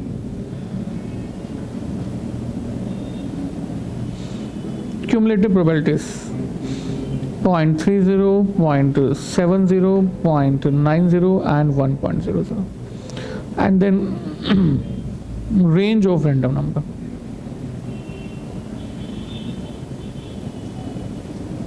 It's 00 to 29, 30 to 69, 90 to 99. Right अब सर ये सब हमने आपको टेबल 2 बना दिया, राइट तो एक्चुअली ये statement of range of random number तो बन गया, but we have to basically find out the closing balances of the cash, right जिसमें हमें opening balance of cash given है और आपको आगे प्रोसीड करना है ना। बट सर हमें एस्टिमेशन भी करना है कि रिसीप्ट कितनी होगी, पेमेंट कितनी होगी। बच्चों छोटे से छोटी ऑर्गेनाइजेशन, बड़े से बड़ी ऑर्गेनाइजेशन ये जरूर जानना चाहती हैं कि हमारा कैश बैलेंस क्या मेंटेन होगा, पर कैश बैलेंस इस बात पर मेंटेन करता है, इस बात पर डिपेंड करता है कि रिसिप्ट्स क्या है और पेमेंट्स क्या है। और रिसिप्ट्स और पेमेंट भी किसी भी फर्म में, किसी भी कंपनी में 100% सर्टेनिटी से अवेलेबल नहीं हो सकती, right. So this is the simulation technique, Monte Carlo simulation technique कहते हैं इसको completely. So it is Monte Carlo simulation technique that we will use. Copy हो गया? स्टेटमेंट बनाते हैं, statement of closing cash balance, closing cash on weekly basis, और बच्चों आपने कितने वीक्स का एस्टिमेशन लगाना है? 12 वीक्स, और आपको 12 वीक्स का एस्टिमेशन लगाना है। Weeks 1 2 3 4 5 6 7 8 9 10, right. और सबसे पहले आपके पास मैंने लिख दिया ओपनिंग बैलेंस, आपके पास ओपनिंग बैलेंस कितना है वो कंसिडर करो, राइट। एंड देन एक कॉलम बनाया मैंने। बच्चों देख लो कितने कॉलम बनाने हैं, कहीं ऐसा ना हो कि फंस जाओ, मैं तो छोटा बड़ा कर दूंगा। सबसे पहले हम लोग लिखेंगे random number for receipt, and then receipts in rupees. उसके बाद random number for payment, and then payment in rupees. उसके बाद क्लोजिंग बैलेंस, और ये क्लोजिंग बैलेंस बेसिकली आएगा कैसे? मैंने कहा ये ओपनिंग बैलेंस ए लिख देते हैं, रिसिप्ट्स को बी लिख देते हैं और पेमेंट को सी लिख देते हैं, एंड क्लोजिंग बैलेंस आएगा ए प्लस बी माइनस सी, राइट ना सर? इजी। क्लोजिंग बैलेंस कैसे आएगा? ए प्लस बी माइनस सी। तो बच्चों ओपनिंग बैलेंस मुझे बता दो, स्टार्टिंग का ओपनिंग बैलेंस कितने रुपीस का है? It's basically 8000, right. अब sir random numbers for the receipts you need basically, right. और जो ये random numbers of the receipts हैं, देखो आपके पास क्वेश्चन में साफ साफ गिवन है। तो जो ये रैंडम नंबर्स फॉर रिसिप्ट्स हैं, लेट्स डू वन थिंग, इसको हर वीक के सामने लिख लेते हैं। It's basically 3 91 and then 38 55 17 and then 46 32 43 69 and 72। बच्चों 12 वीक्स का बनाना है क्या? अच्छा, दो और आगे कर लेते हैं, 24 and 22। अब बच्चों रेंज लिख ही रहे हैं तो हम रैंडम नंबर फॉर पेमेंट भी लिख लें। It's 61, it's 96, it's 30 plus 32 and then 3 and then 88 and then 48 28 88 18 71 and 99, right. और जो कॉन्सेप्ट अभी तक आपको अभी बताया था वो कॉन्सेप्ट प्लस कॉमन सेंस, बस सिमुलेशन का concept plus common sense use करनी है। कहीं से भी कुछ भी आ जाएगा, कॉस्टिंग से भी आ जाएगा, आपका एफएम से भी आ जाएगा, बस उसके साथ साथ यहाँ पर ये सिमुलेशन टेक्निक मिक्स की हुई है, नथिंग एल्स। राइट, तो बच्चों रैंडम नंबर ऑफ रिसिप्ट्स है। अब रैंडम नंबर ऑफ रिसिप्ट्स है 3, तो इसको आप कौन सी टेबल से देखोगे, टेबल 1 और टेबल 2? ऑब्वियसली 1, रिसिप्ट वाली टेबल तो 1 थी। तो 3 में हम कौन सी रेंज में हैं, कौन से स्लैब में हम? We are in the very first slab. तो वेरी फर्स्ट स्लैब के जस्ट सामने वाला वीकली रिसिप्ट देख लो, it's weekly receipt is rupees 3000, तो यू हैव टू कंसिडर 3000 रुपया, ठीक है। एंड देन पेमेंट के लिए 61 है रेंज। अगर पेमेंट के लिए 61 है तो 61 के लिए हम लोग कौन सी रेंज में है? We are in the second range. तो बताना अमाउंट ऑफ रिसिप्ट कितना है, रुपीज 6000। तो यहाँ पर आगे आपके पास 6000 रुपया। राइट, तो बच्चों क्या आप क्लोजिंग बैलेंस बता सकते हो? Obviously yes, why not. Opening plus receipts minus payment, 8 और 3 11 और minus 6 5, so 5000 will be the closing balance. And this is a first week clear. तो प्लीज एंड प्लीज एक काम करना, मिक्सिंग ना हो जाए, आप एक स्ट्रेट लाइन ड्रॉ कर देना कि हमने 1 वीक के लिए कंप्लीट कर लिया है। और लास्ट वीक का क्लोजिंग बैलेंस 5000, नेक्स्ट वीक का आपके पास ओपनिंग बैलेंस बन जाएगा, यस ना। And then again 91 is the next random number for the receipts. तो 91 हम लोग कौन से स्लैब में है? फर्स्ट टेबल में, लास्ट स्लैब में। तो अमाउंट रिसीप्ट्स कितना आ रहा है, कितना आ रहा है बच्चे? 12000। और पेमेंट में भी 96 है, 96 में हम कौन से स्लैब में है? लास्ट में। तो अमाउंट कितना आ रहा है? रुपीज 10,000। तो ये अमाउंट आ रहा है रुपीज 10,000। तो अब आपके पास क्लोजिंग बैलेंस कितना बच जाएगा? 5000 प्लस 12000 माइनस 10000, तो यस 7000। और ये closing balance of the second week will be the opening balance for the next week.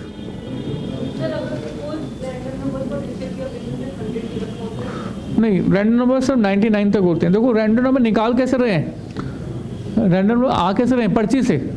और पर्चियाँ जो डालेंगे वो 1 से 99 तक डालेंगे, 100वीं पर्ची नहीं होगी। अब ये मत करना 2 पर्ची निकाल देंगे और प्लस कर देंगे।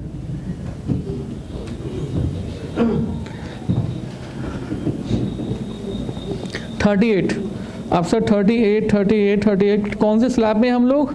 सेकेंड स्लैब में। और वीकली रिसिप्ट कितनी है? 5000। So that 5000 will be consider rupees 5000। 30 payment में हम लोग कौन से स्लैब में? सेकेंड में। और आपके पास पेमेंट्स कितनी है? 6000। So I must say closing balance कितना हो जाएगा? 7 जमा 5 माइनस 6, तो कितना अमाउंट हो जाएगा? 6000। तो 6000 आपका ओपनिंग बैलेंस बन गया। उसके बाद 55 इज द रिसिप्ट्स।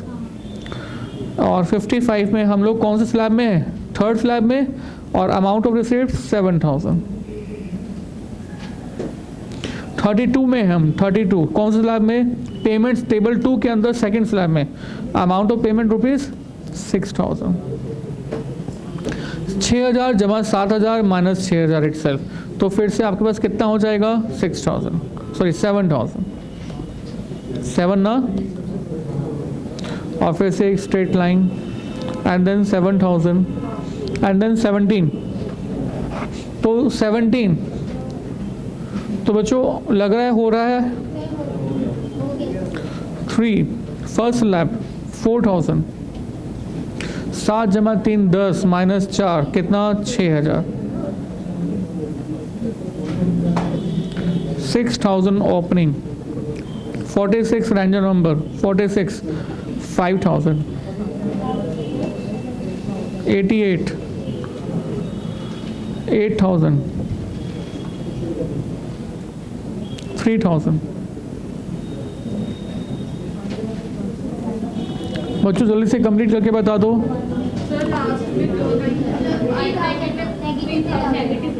क्या कर सकते हैं? सारा बता दो बच्चों।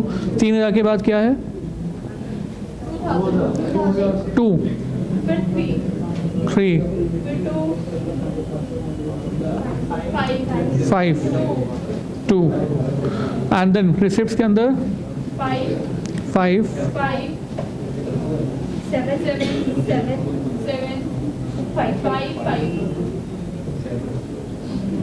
and then payments, yes please. 6,000, 4,000, 8,000.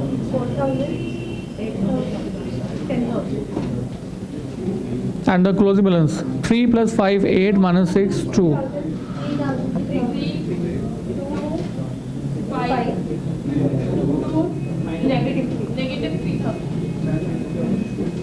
तो बच्चों लास्ट का क्लोजिंग बैलेंस बन गया -3000, ठीक है। तो ये तो हमारा लास्ट का क्लोजिंग हो गया। इसके अलावा आपसे बाकी जो सब कुछ पूछा वो बता सकते हो आप। सबसे पहले पूछता है what is the highest weekly balance during the quarters. तो इन 12 क्वार्टर्स में से बताओ हाईएस्ट वीकली बैलेंस कौन सा वाला बचा है? 7000। ये सब छोटी छोटी बातें हैं, क्या आंसर लिख के दिखाने की जरूरत है? छोटी छोटी तो बातें हैं। आपसे पूछा हुआ है हाईएस्ट वीकली बैलेंस बताओ, अब क्या लिख के दिखाए कि ये 7000 है? हाँ भाई क्वेश्चन से पूछ रहा है, अगर क्वेश्चन पूछ रहा है तो बताओ ना। मैंने कहा ना हम आपको 2 ही चीज़ें सिखाएंगे, number 1 concept and number 2 presentation. भाई आपको बहुत अच्छी तरह से कोई चीज़ आती है, राइट, पर एग्जाम में कहे तो मैं नहीं करता। बहुत आसान है, मैं क्यों करूं? इतना आसान थोड़ी मैं करूंगा पेपर, ये मेरे लेवल का नहीं है, मैं नहीं करता। पास हो जाओगे? नहीं हो जाओगे। तो कोर्स वाले आपको कहेंगे आसान लग रहा है तो दूसरा पेपर दे, हम वापस क्यों आया है?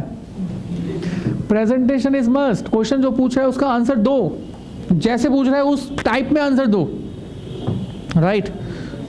सो हाईएस्ट वीकली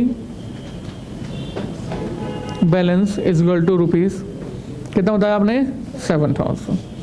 एंड देन आगे कहता है what is the average weekly balance for the quarter. तो बच्चों एवरेज भी बताना है, तो एवरेज बोले तो जितने भी ये नंबर्स हैं उनको प्लस कर दें, प्लस कर दो, कितना आया? 45,000। अगर आपको एवरेज बताना है तो एवरेज बताओ। एवरेज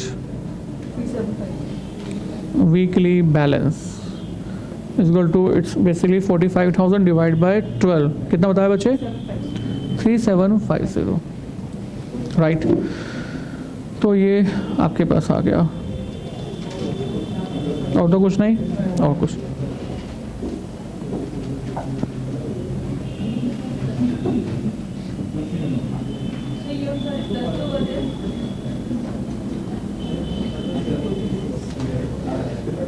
शिवांगी क्या पूछा आपने?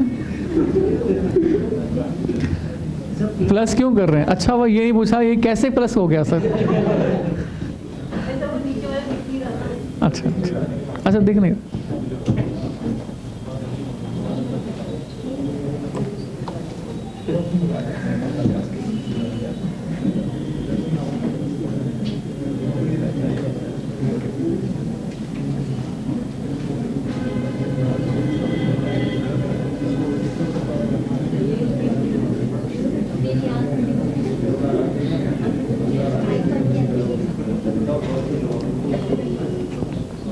हाँ जी बच्चों डन।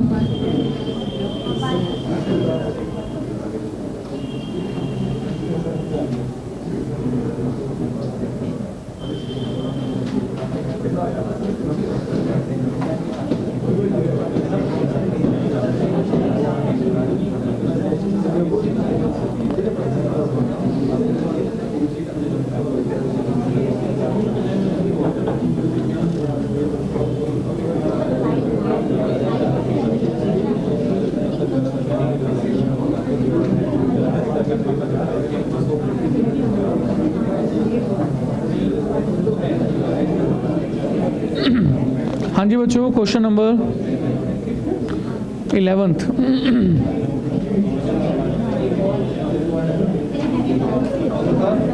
Question number 11 please. हाँ जी बच्चे question number 11 please. Question number 11 देखें बच्चों। Question number 11th।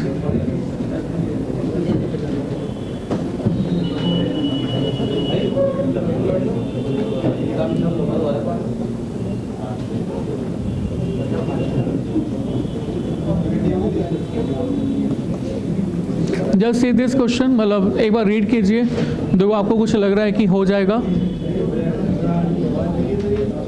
Hello hello hello just read करो बच्चों क्वेश्चन, आपको ये होमवर्क में मिलेगा क्वेश्चन, वैसे तो आप बस एक बार रीड कर लो कि आप लोग कर पाएंगे या नहीं कर पाएंगे। साथ में रीड करते हैं, let us do this. A businessman is considering taking over a certain new business, okay? नया बिजनेस लेने के बारे में बात कर रहे हैं। Based on the past information and his own knowledge of the business, he works out the probability distribution of the monthly cost and the sales revenue as given here. तो आपके पास कॉस्ट गिवन है, probability given है, revenue given है, probability given है। तो different cost we have, different revenues we have, and the cost की उसकी प्रोबेबिलिटी भी गिवन है। Use the following sequence of random numbers to be used for estimating cost and revenue. Obtain the probability distribution of the monthly net revenue. मतलब profit हो गया, net revenue मतलब profit. तो आपको कहता है कि ये नीचे लिखी गई सीक्वेंस को आप फॉलो करो और आप बताओ हर एक पीरियड के लिए, हर एक टाइम पीरियड के लिए रेवेन्यू, सेल्स कितना होगा, कॉस्ट कितना होगा एंड प्रॉफिट कितना होगा, राइट। तो बच्चों सबसे पहले तो हम लोग जो कॉस्ट गिवन है इसकी प्रोबेबिलिटी से क्यूमुलेटिव प्रोबेबिलिटी निकालेंगे और उस क्यूमुलेटिव प्रोबेबिलिटी से रेंज ऑफ क्यूमुलेटिव प्रोबेबिलिटी निकालेंगे। फिर आपके पास कॉस्ट के लिए करेंगे, अंदर से आवाज़ आनी चाहिए बस, आगे 1 मिनट बच्चे, 1 मिनट। शिवांगी कुछ कह रही है, शिवांगी बोलो।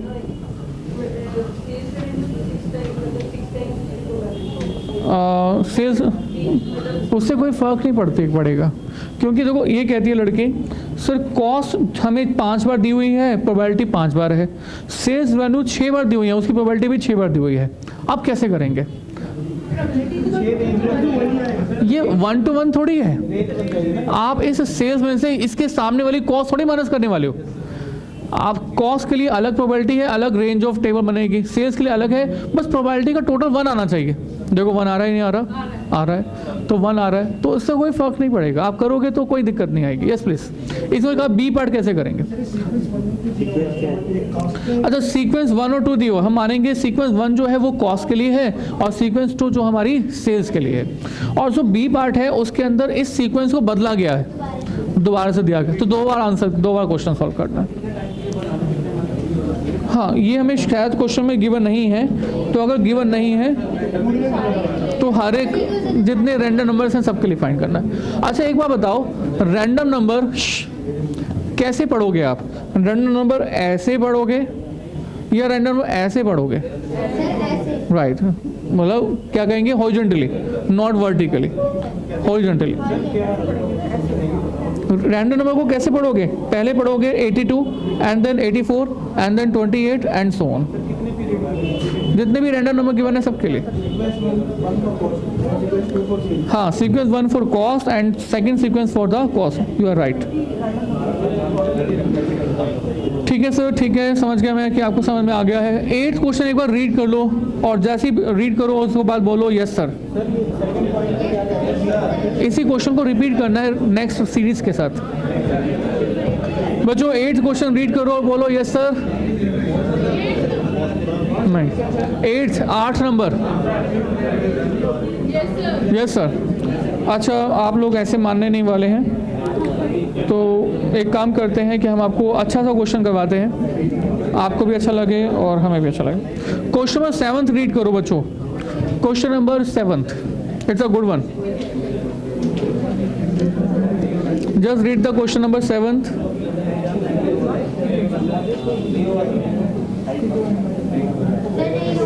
नहीं, बस इनका रीड करना है, यस सर नहीं बोलना, अंदर से आवाज़ नहीं आएगी इसमें। बच्चे सब सारी सीक्वेंस को ना, जैसे आपने कॉस्ट और रेवेन्यू के लिए इसके एक साथ किया, वैसे ही सीक्वेंस 1 और सीक्वेंस 2 का दोबारा करना क्वेश्चन।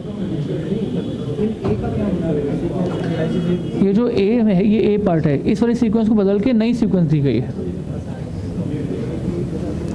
हाँ जी बच्चे, क्वेश्चन 7 रीड कीजिए प्लीज।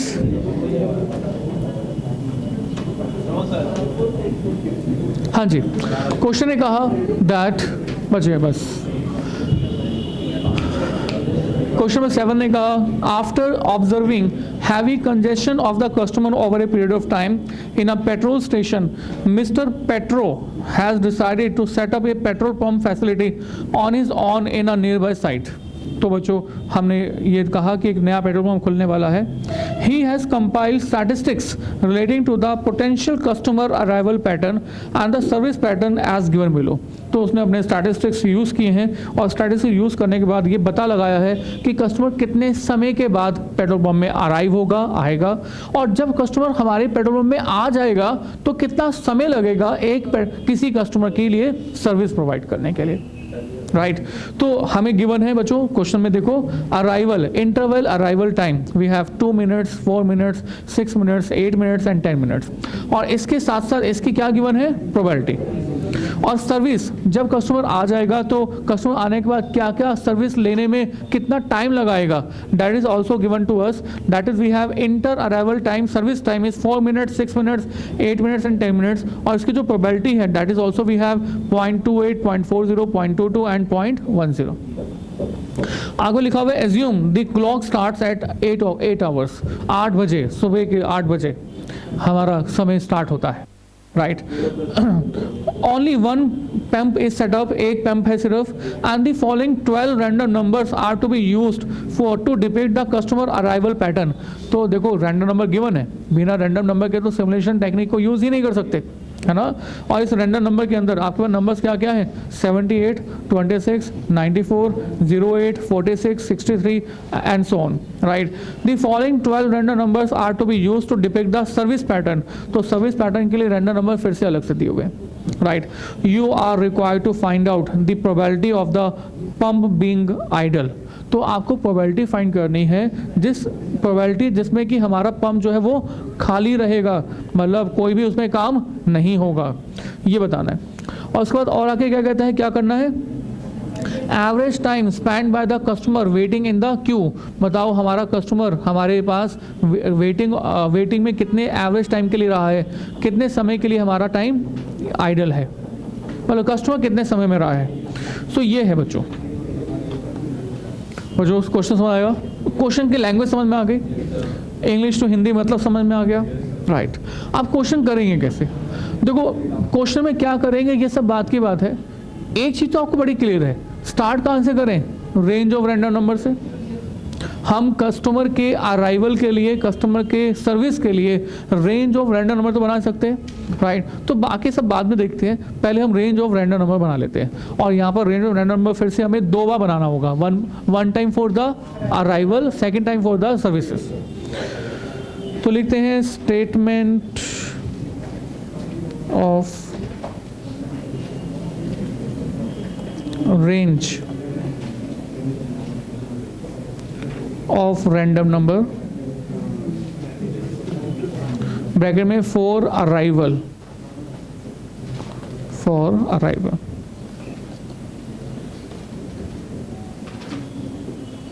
सो जैसे कि आपको मालूम है कैसे स्टार्ट करते हैं, we have arrival,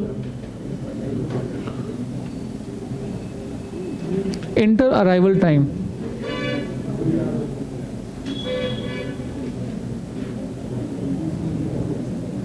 in minutes,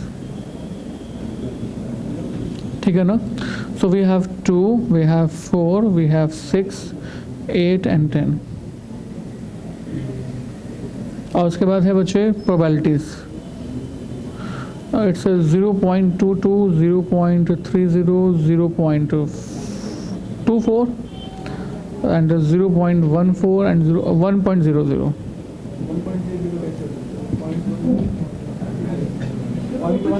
हाँ ये 1.00 नहीं हो सकता. आप बच्चों देखना बैलेंसिंग फिगर कितना आ रहा है, 0.01 या 10.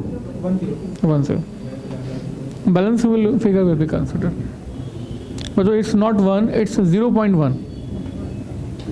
राइट इसके बाद हम क्या करेंगे, cumulative.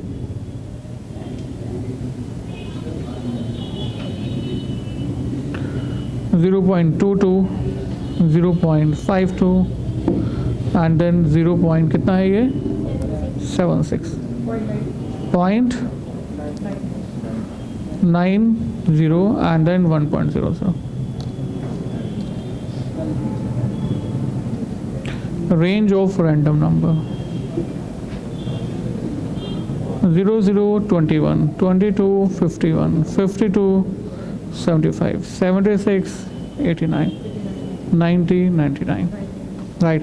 This is the range of random number for the arrival. And next for the services.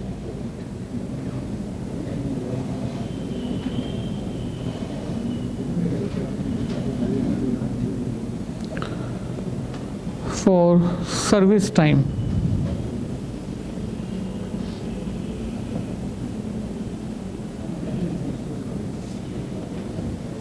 तो सर्विस टाइम की बात हो रही है हमारे पास। फिर से बच्चों आपके पास सर्विस टाइम गिवन है। It's basically 4, 6, 8 and 10. We have the probability 0.28, 0.40, 0.22 and 0.10.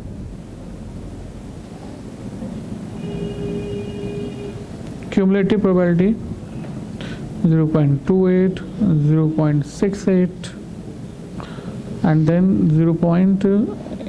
कितना हो जाएगा 90 1.00 and then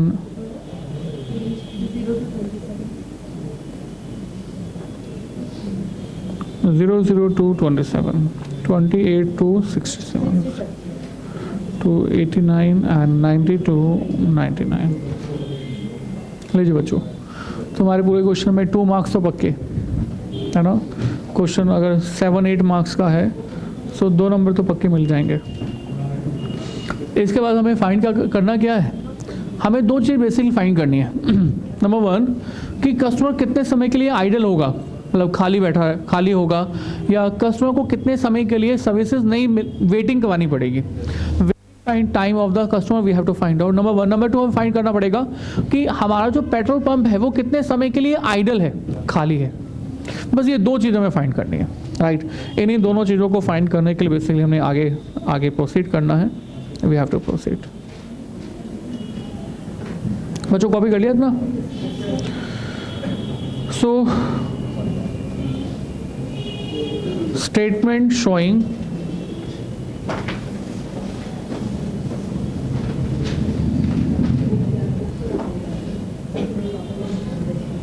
idle time of pump and waiting time for customer.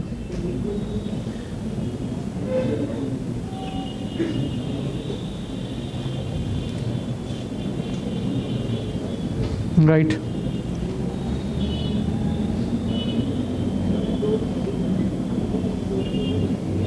अब जो कुछ आइडिया बताओ, क्या करें, कहाँ से स्टार्ट करें।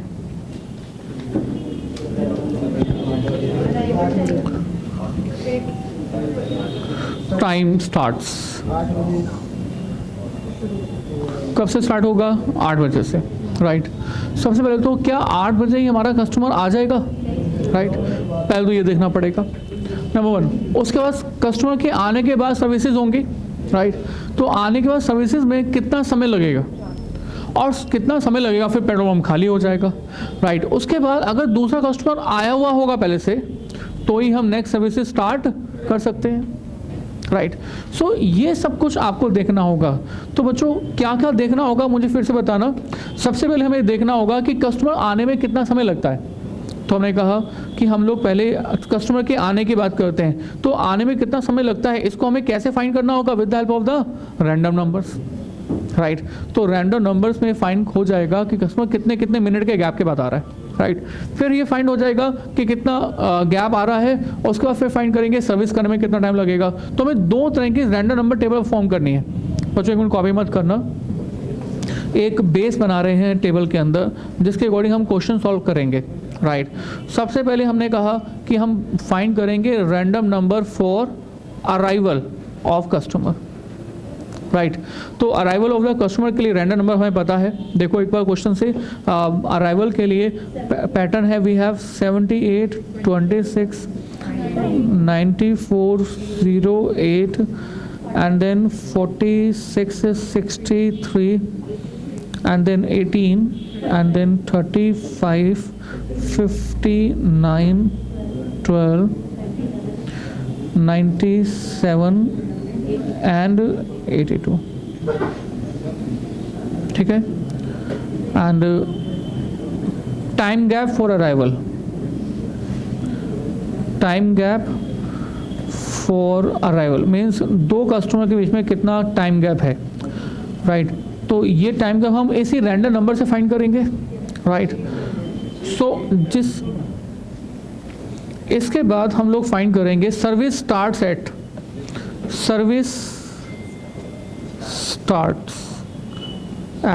मीन्स हमारी सर्विस कब स्टार्ट हो रही है. अब सर्विस स्टार्ट होने के बाद कुछ समय उस सर्विस को देने में भी लगेगा, राइट. तो हमने कहा टाइम फॉर, पर सर टाइम फॉर सर्विस नहीं निकाल सकते. हमें इस टाइम फॉर सर्विस निकालने के लिए फिर से हमें रेंज ऑफ रैंडम नंबर की हेल्प लेनी पड़ेगी, राइट. तो random number for the services हम क्या कंसिडर करेंगे, वी विल कंसिडर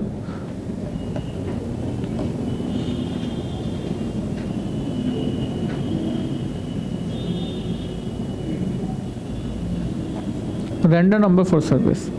और उसके बाद service time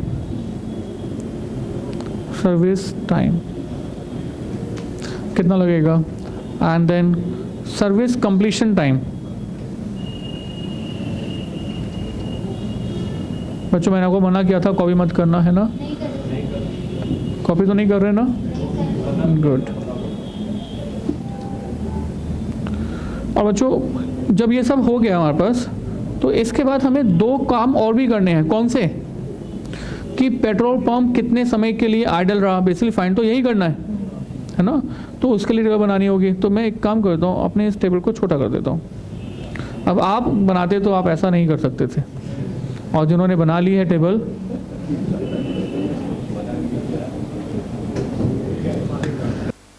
right. Waiting time for customer,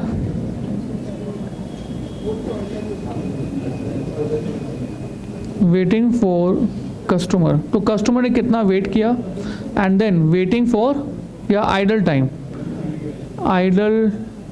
time for pump. तो जो ये सब हमें लिखना है. Is it clear. तो बच्चों एक रैंडम नंबर कर देते हैं दैट सर्विस करने में कितना रैंडम नंबर लग रहा है. तो सबसे पहले कहाँ से स्टार्ट हो रहा है, ये 44 से, उसके बाद 21, उसके बाद 73, एंड देन 96, एंड देन 60,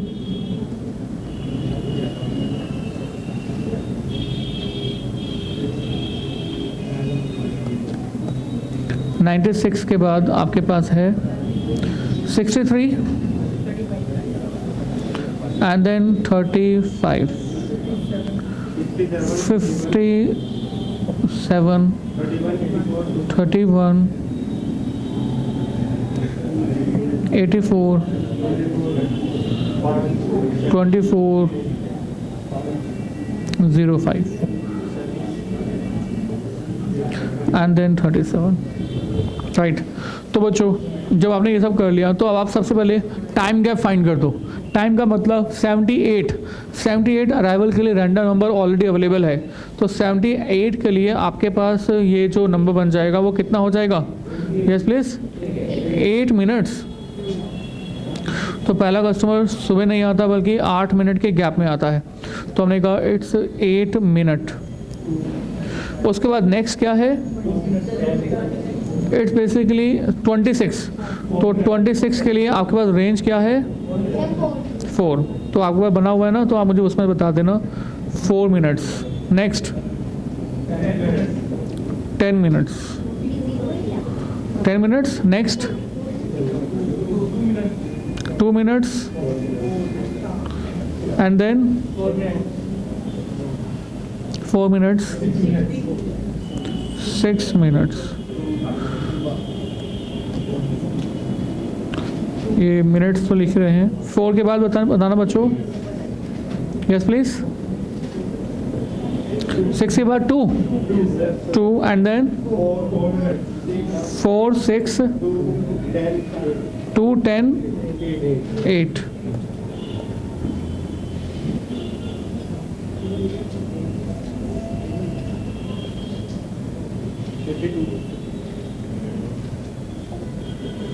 52। ठीक है बच्चों, अब से मैंने एक ब्रैकेट में टाइम लिखा है, ब्रैकेट अभी नहीं लिखो, एक मिनट।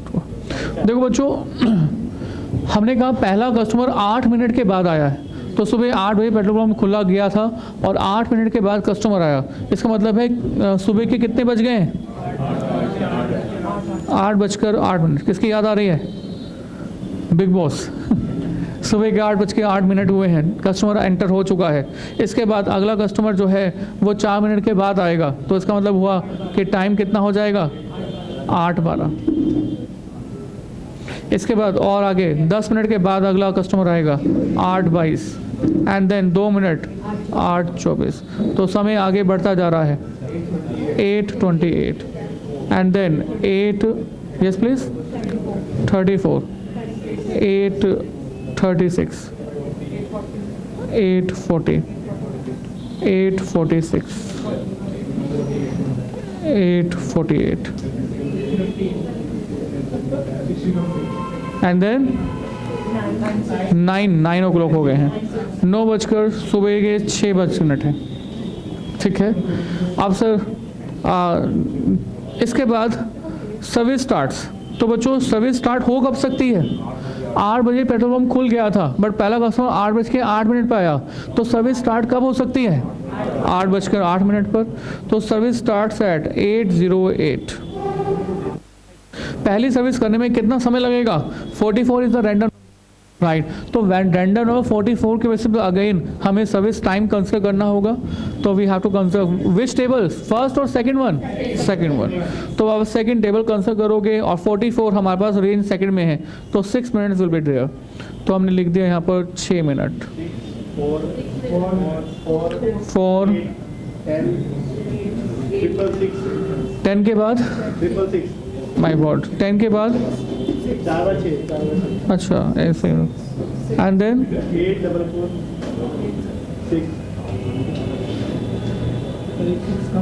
8 एंड देन सर 31 में 6 आएगा। अच्छा 31 में 6 आएगा। 8 4 4 6 52 नहीं है, ये 37 है। चलिए बच्चों, कंप्लीशन टाइम। तो बच्चों हमारे सर्विस को करने में 6 मिनट लगते हैं यहाँ पर, मतलब CNG भरवा रहा होगा बंदा जरूर। 8:08 6 मिनट समय लग रहा है पेट्रोल पंप पर, तो कंप्लीशन टाइम कितना हो जाएगा? 8:14 राइट। तो बच्चों बता सकते हो हमारे कस्टमर ने वेट किया या idle time of the pump रहा? फर्स्ट लैप के अंदर आइडल टाइम पंप खाली रहा या फिर कस्टमर ने वेट किया? पंप खाली रहा। कितने मिनट? सुबह के 8 मिनट। तो अब आप यहाँ पर लिख सकते हो this is the 8 minute pump will be idle. Customer wait नहीं किया। अब अगली जो सर्विस है, देखो पहली सर्विस प्लीज ऊपर, पहली सर्विस 8:14 पे खत्म हुई है राइट। पर कस्टमर जो अराइव हुआ है, आया है हमारे पंप में, वो 8:12 पे आया हुआ है। तो सर्विस स्टार्ट जो हो सकती है वो 8:12 पे हो सकती है, 8:14 पे हो सकती है, 8:14 पे हो सकती है। तो बच्चों this is completely common sense right. But अगर आपने एक बार भी पहले नहीं किया होगा तो ये आपको बहुत डराएगा। यकीन मानो बहुत सारे ऐसे बच्चे होते हैं, दूसरे कहीं पर कहाँ पढ़ते हैं मुझे मालूम नहीं, 2-4 बच्चों ने कहा सर ये तो इतना आसान है, हमने कहीं पढ़ा था वो तो इतना मुश्किल लग रहा था कि ये कैसे होगा। सर इससे इजी नहीं हो सकता कुछ भी चैप्टर। कॉमन सेंस यूज करनी है बस, और कुछ नहीं। और आपने LKC में एडमिशन लिया होना चाहिए। Okay come back. 8:14 plus 4 minute, तो सर्विस कंप्लीशन टाइम क्या होगा? 8:18 राइट। तो बच्चों क्या रहा? वेटिंग फॉर द कस्टमर और idol time for the pump देखो कस्टमर तो 8:12 पे आ गया था, सर्विस स्टार्ट हुई 8:14 पर, तो यानी कि 2 मिनट कस्टमर ने वेट किया। तो बच्चों यहाँ पर हम लिख देंगे 2 मिनट, और पंप को कोई भी आइडल टाइम नहीं रहा, ठीक है ना। इसके बाद और आगे चलते हैं, नेक्स्ट वी हैव नेक्स्ट। तो बताना बच्चों नेक्स्ट सर्विस कब स्टार्ट हो सकती है।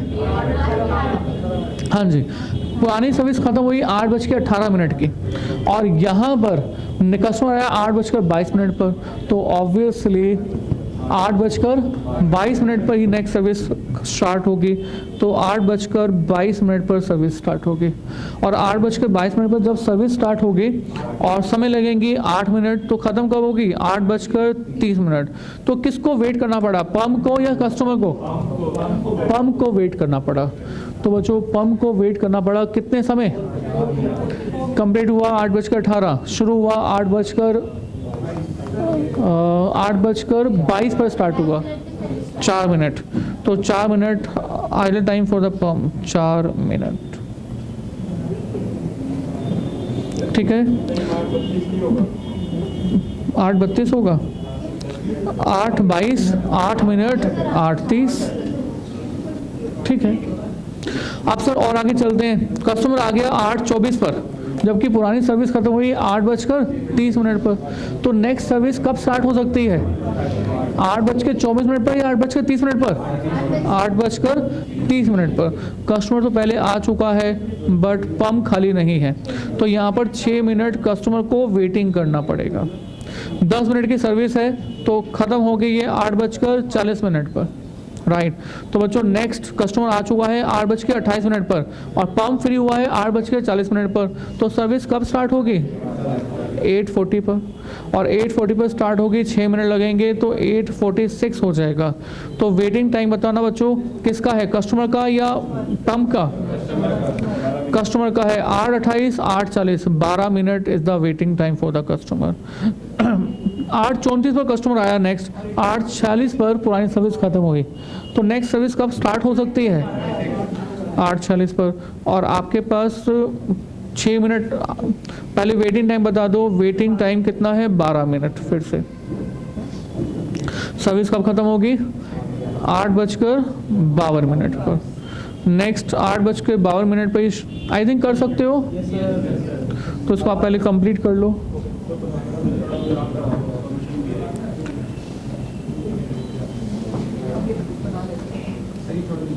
नीचे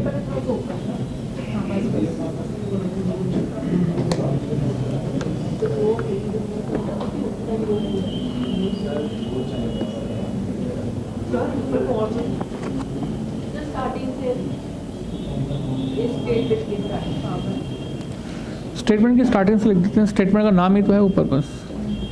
statement showing idle time of pump and waiting time for the customer.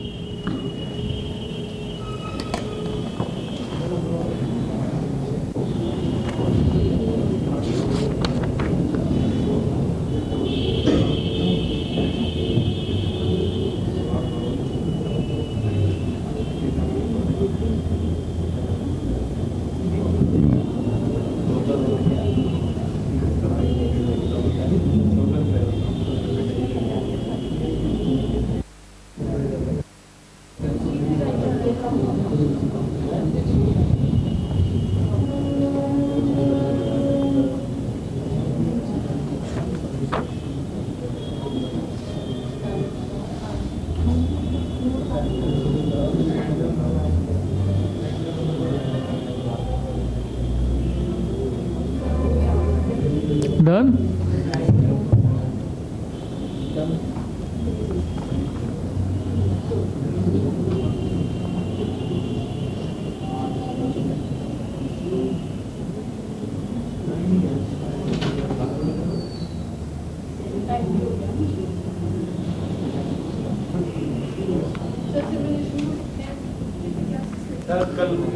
कल खत्म हो जाएगा, कल यही चैप्टर कंटिन्यू होगा, and tomorrow simulation will be over, and from next week your SCM will start.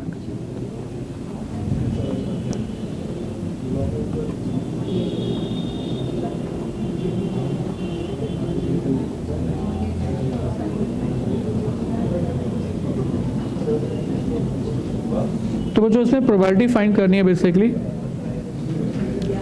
तो पहले आप आइडल टाइम का टोटल बता सकते हो, सॉल्यूशन में होगा जरूर। आइडल टाइम का टोटल है 12 मिनट,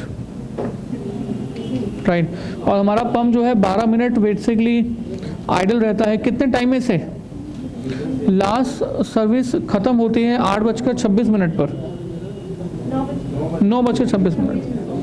तो बच्चों देखो टोटल टाइम कितना है, टोटल टाइम 8 बजे से लेकर 9:26।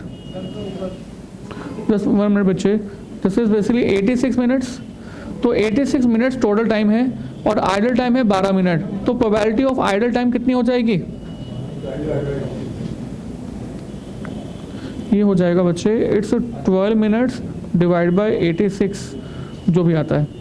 और उसके अलावा average time, average idle time for customer we have to find out. तो बच्चों हमारा जो कस्टमर है वो कितने समय आइडल रहता है? मैंने सॉल्यूशन देखा है 150 मिनट्स। तो 140 मिनट्स वो टोटल आइडल, 140 आ रहा है, 140 है। अच्छा सर 140 है, तो 140। तो बताना एवरेज टाइम कैसे निकालें? ये कितनी बार की ट्रांजैक्शन के लिए है? 12 बार के लिए। तो एवरेज वेटिंग टाइम कितना हो जाएगा डिवाइड बाय 12, कितना बचे?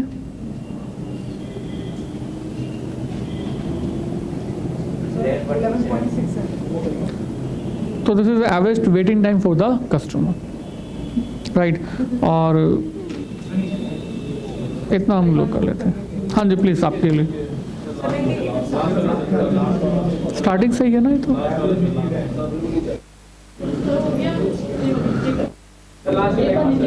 लास्ट वाला नहीं बच्चे, पहले ऊपर वाला हो गया, फिर एक बार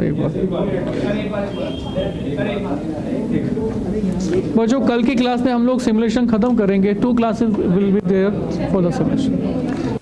थैंक यू वेरी मच।